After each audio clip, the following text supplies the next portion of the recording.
Oggi vi mostrerò come scaricare Assassin's Creed Brotherhood andando sul link in descrizione e spingendo download.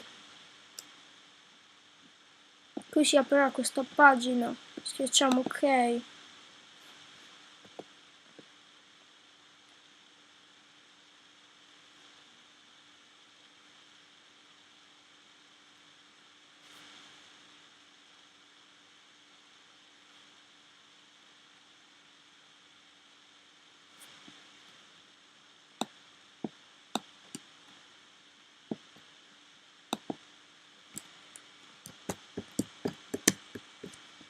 Ok, poi lo mettiamo sulla scrivania e poi facciamo save.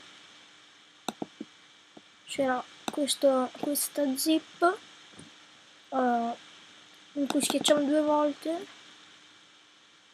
uscirà questa pagina con dentro il link da mettere sul torrent.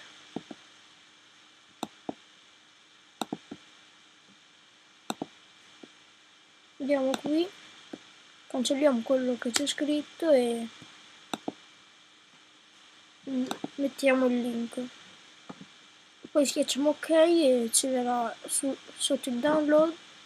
Io faccio cancello perché ce l'ho già e arrivederci.